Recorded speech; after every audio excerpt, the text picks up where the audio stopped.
Oh, hi! Welcome to Belle's Books. I'm Carly, and I've been gone for a long time. I apologise for that. I have been away because I've been very busy, so I know I haven't posted since October. And I've just been overwhelmed with work. I'm currently working 3 part-time jobs, and the most demanding of which has been teaching at Birkbeck. I've been teaching undergrads on 2 modules, and it's been intense. It's been good but intense, and it's taken up all of my time, so I haven't been able to film anything. So today I am back with my Christmas decorations to do a mammoth book haul for you. So this is my Christmas book haul. I've got 3 different sections of books that I want to talk to you about. I will do another video talking about, if you would be interested, exactly what I've been doing for the past 2 months, the teaching part, the PhD stuff. If you would like an update on that, let me know in the comments, because I thought I'd just do a general PhD and life update. But for now, we have a book haul. I have presents that were given to me by my family, by Dan, and it's the Waterstone sale, half price off all hardbacks, and I fell in there today and I came out with 4, so I got those. But first, let us start with the books I got for Jollibokkerflod, which is a nice little tradition that me and my friends do, a little group of my friends. We all get each other a book for Christmas time, and you're supposed to do it on Christmas Eve, open it on Christmas Eve, and then it's Icelandic, so then you read all evening, which was supposed to be the plan. This year we did a Zoom call because we couldn't all meet up. So we got each other our books, posted them or sent them round. So these are the books that I got for Jollibokkerflod from my lovely friends. And I was pleased to say I had not heard of any of them, which astounded me. It never happens that I haven't heard of a book that I get for a present. Anyway, so I was super pleased. The first one of which is Mosswitch and Other Stories by Sarah Maitland. I'd never heard of this. I think I have heard of Sarah Maitland, but this book is so intriguing. It sounds fascinating. It is a collection of short stories, but it fuses fiction and non-fiction. So after each short story, there's a little afterwards by a scientist. And let me just read you what it says on the back, because I don't like doing that generally, but it says, each story in Sarah Maitland's new collection enacts a daring kind of alchemy, fusing together raw elements of scientific theory with ancient myth, folklore, archetype, and contemporary storytelling. So each story is kind of based on like a scientific theory or something, and then afterwards a scientist talks about that story. It just sounds amazing. How have I never heard of this? But also that cover, I'm down for it. I was so pleased with this. I was like, oh my god, I can't wait to get to this. Thank you very much, Annika. Then from my lovely friend Holly, I got The Penguin Book of Witches, edited by Catherine Howe. Again, another book I had not heard of. This is non-fiction, historical accounts of and around the witch trials in both the UK and America. So you've got all kinds of things in here. You've got like, I think it's like court accounts from the witch trials, things afterwards, something from James I about his, the way that he said that you should hunt witches. It just sounds all kinds of amazing. The reason that Holly got this for me, I think, was because I had just read The Manningtree Witches by A.K. Blakemore, and after that I was talking about it in our group, and I was like, I really want to read some non-fiction around the witch trials now. I do have some. I've got a book by Malcolm Gaskill, I think it is, about the Witchfinder General, about Matthew Hopkins, that bastard. But this sounds amazing because it's all different kinds of non-fiction around the witch trials. Perfect. So I was super pleased with this. Well done, Holly. Then one of the most beautiful books I've seen and not heard of, The Nightingale Notes on a Songbird by Sam Lee. This is a non-fiction book. Can we just take a moment, please, for the end papers? And full colour plates in here. It's a non-fiction book about the Nightingale. And it has beautiful, beautiful colour plates in here. And it just sounds amazing. When I was young, would go bird watching with my dad in the nature reserve that I live next to now. And there are nightingales that come to this nature reserve. There's like signs around it that kind of give you a bit of information about when they come and when you can see them. So I was super chuffed with this. It's such a beautiful book. And I thought, what a lovely, lovely thing to read about. I know very little about nightingales, so I am very keen to get into this. Apparently there's a podcast that this guy does as well about nightingales, and something to do with orchestras that go to either nature reserves or where nightingales are set up, and the nightingales join in with what they're playing. It just like blows my mind a little bit. I need to check that podcast out. Sounds amazing. And then the last one for Yola Bocaflod was an Agatha Christie, The Crooked House by Agatha Christie. I have never read any Agatha Christie. I don't own any until now. This is from my lovely friend Kat. It's your classic murder mystery. It's set in a big family mansion. Someone gets murdered. Ovs. Who done it? Don't know, but I've been saying to them recently, I'm really in the mood for some murder mystery. I'm really in the mood for some Agatha Christie because I love watching those kind of crappy murder mystery programs, a bit like Midsummer Murders, and anything set in a big country house I'm here for. So I was super chuffed with this. I'm like, yes, my first Agatha Christie, and I cannot wait to read it. It's this time of year as well, perfect for these kind of mysteries. So amazing. Love it, love it, love it. So they are my Yola Bocaflod books from my lovely friends. Now let's go on to the few books that Dan got me. Dan doesn't like to get me books off my Amazon wish list or my bookshop wish list or any of my wish lists. He likes to choose the books that he thinks I will like. Yet again, he was right. He got me this cute little book, Mindful Thoughts for Gardeners, which feels like a kid's hard a board book. But it has like these really cute meditations in for gardening. Roots, real and metaphorical, earthworms, the underworld alchemists. Ah, it sounds beautiful. So it's like, you know, doing your gardening and meditating and feeling all zen. Very cute. I was very impressed with that.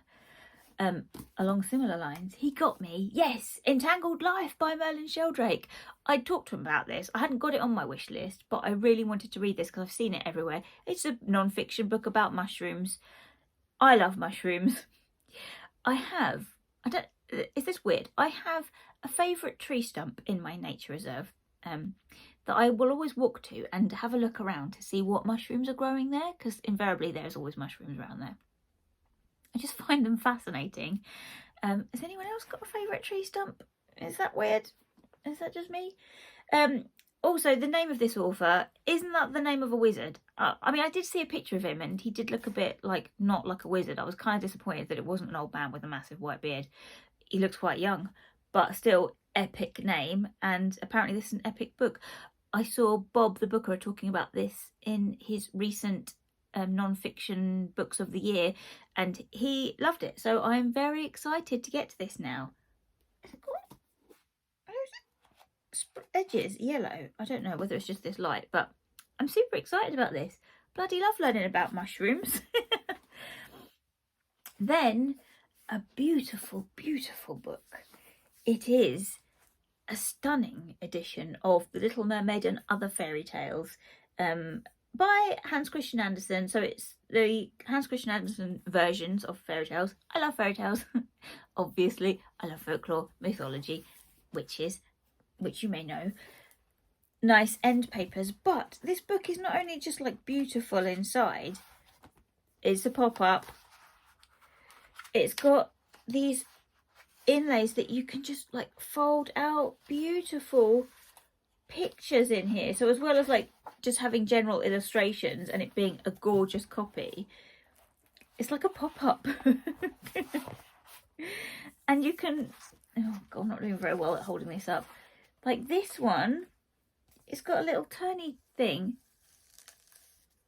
What? I love it.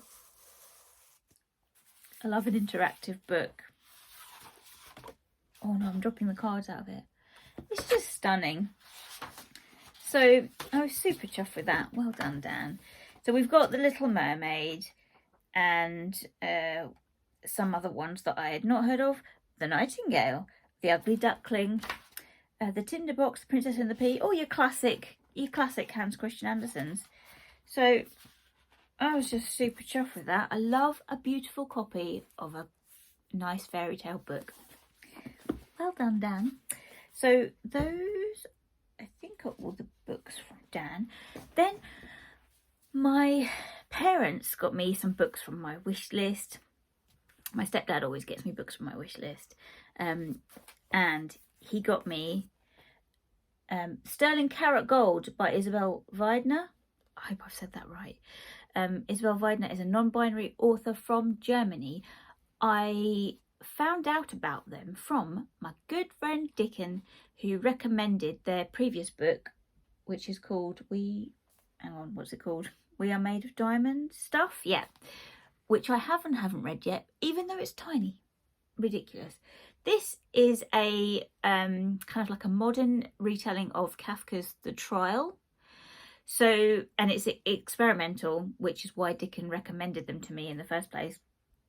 So it is about the character Sterling, who gets arrested for not, without doing anything. And it's about their kind of attempt to get out of being arrested for not doing anything. It sounds a bit bonkers. There's some time travel in here. There's some weird stuff going on. But it's obviously very grounded in social commentary. It talks about state violence and on gender non-conforming, working class and black bodies. So lots of very pertinent, relevant stuff in here, but told through the medium of surrealism, which, if you know anything about me, I am here for. I love a bit of surrealism and experimental writing. Sounds amazing. Then we have Station 11 by Emily St. John Mandel, or I still don't know if this is right. Is it Emily St. John Mandel, or is it Emily St. John Mandel? I don't know. You probably know about this. It's a very famous book. It's quite old now. It is about the time after a pandemic where a band of actors, I think, are doing a Shakespeare rendition. They're travelling around, performing Shakespeare in the world after a pandemic has hit. So, I mean, I don't know whether I want to read this right now. I might hold off for a little while, but I've just always wanted to pick it up. And, you know, this pandemic isn't going away anytime soon, is it? So I think I'm just going to have to bite the bullet and just get on with it and be like, look, we're living in a pandemic. Maybe it'll come to an end one day. Who knows? Maybe the world will be like this. Therefore, I'm going to read this. But it's been one of those books that's been on my list for a long time. Then we have Mrs. England by Stacey Halls. Stacey Halls is one of those authors where I think she's probably going to be one of the authors that I really love. Therefore, I have everything that she's ever published. Have I read it? No. Why? Why do I do this? I get excited by an author because they write in everything that is in my wheelhouse. And this is a classic, whether it's haunted house, but it's gothic. It's set in a big house. It's about a governess. So a young Ruby May takes a governess position in this house. Some weird stuff happens. There's something going on with the wife of the house, Mrs. England, and she becomes alienated from the other staff. It all gets a bit creepy. I like everything about this premise. So hopefully I will read it very soon. But then I've still got The Foundling and what was the other one? The one about the witches. I can't remember. I've still got those. Still haven't read them. It's like I'm keeping them for something. Just need to get on with it. Anyway, it sounds amazing. I'm here for it. In the same vein, the other author that I do this with is Laura Purcell. So I have The Shape of Darkness. Again, I have all of her other books, but I have not read them yet. But I don't know why, because they sound amazing. She writes gothic. She writes scary stuff. I love that. This is about, this is set in Victorian Bath. It is about a silhouette artist, Agnes, struggling to keep her business afloat. She has an incident where someone that she does a silhouette, is it a drawing or a painting? I don't know how they're made, of, then dies, and then more and more of her clients keep dying, and she's obviously freaked out, so goes to a spirit medium to work out what's going on. And some stuff happens, some weird, freaky, gothic stuff happens. Exactly my stuff. I love it. Sounds amazing. Yes, please. Will I read this anytime soon? I hope so. Shall I pick this up before The Silent Companions and what's the other one I've got up there? Bone China? Who knows? I meant to read Bone China this winter and did not get around to it. Mind you, I can read it in January. Then we have this big beefy boy, Rufus Ecky's The Book of Form of Emptiness. This, I don't even think I'd heard the blurb of this. I'd heard other people talking about how good it was. And I think this is also a little bit experimental. It's about 13-year-old Benny, who begins to hear voices in his house. Voices of inanimate objects speaking to him, and they all speak with different kinds of voices. His mother becomes a hoarder. I think it's after the death of his dad. And then all those voices get too much, so he retreats to the local library where everything is spoken in whispers. Oh, I love that. The library as a sanctuary, as a place of retreat is what I'm here for. So this sounds intriguing. I think obviously there's a lot more going on in here. It's massive. Generally I'm a little bit scared of big books, but I really wanted to get to this because I'd seen a few reviews and it just sounded amazing. So I think probably this is more to do with like the writing style and the commentary and what's going on in it, rather than maybe being plot heavy. I don't know, but I want to check it out very soon. Then we have The Fell by Sarah Moss. This has been everywhere. Lots of people have talked about it. It is set now in the pandemic. It is about a woman who is supposed to be isolating. Either she's got COVID or she's just supposed to be self-isolating, and she doesn't. She goes out for a walk on a hillside because she can't cope with being in her house. And the fallout from that, because she has an accident, she falls over, she thinks no one knows where she is, and it's about her being rescued, and obviously all of the stuff that comes along with being outside when you're supposed to be inside and self-isolating. So I like Sarah Moss's writing. This is a very small book. Can I read this in a day? I've got a few days off work this week. I would like to read some short books before I have to go back to work. I'm tempted by this. So yeah, that was all the books from my lovely mum and dad. Then I fell into Waterstones today because they've got their half price off hardback sale going on, and it was the last day, so I thought, well, I'll go and check it out. I'll buy one. I had intended to buy Great Circle by Maggie Shipstead. I didn't. I bought 4 other books that were not that one. I bought Essex Girls by Sarah Perry. This is a very short essay on Essex Girls as a concept, and she talks about various women that kind of fit that trope. So awkward, difficult, bolshy women. And this just sounds amazing. I love Sarah's writing. I've read 2 of her novels, and I went to university with her. We were at the same university, and I used to hang around with her when we were there. And I love her. I love her way of speaking. I love her way of writing. She's so eloquent and articulate. Also follow her on Instagram if you don't, because she's super fun. So this I just thought was a nice little essay that won't take long to read, and I want to read everything that she's written. Then I picked up the Almanac for next year because I usually get one of these for Christmas every year, and I didn't, and I felt bereft that I hadn't got the Almanac. If you've not seen this before, it does what it said on the tin. It's an almanac. It goes through month by month. It tells you interesting things like what to plant in the garden that month.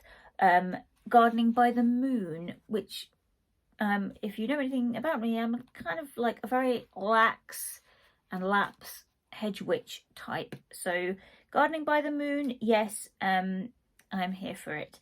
It's got interesting tidbits. It's got at each monthly point, it's got like key dates and things that are happening in that month. It often relates back to folklore, and there was also a song of the month, folk song of the month. I was very pleased with this one because it's the wassailing song, and I love a wassail. We had a wassail in my back garden for my apple tree. My cousin is a Mary Lord. If you don't know what a Mary Lord is, I will insert a picture here. It is a Welsh tradition where a performer wearing a horse's skull, it is an actual horse's skull, comes to your house. It's super fun. So there's a whole ceremony where they come to your house, knock on your door, and you've got to have this back and forth, can I come in? And you be like, no mate, you're not coming in. And they're like, can we come in? And you go back and forth, and then eventually you let them in.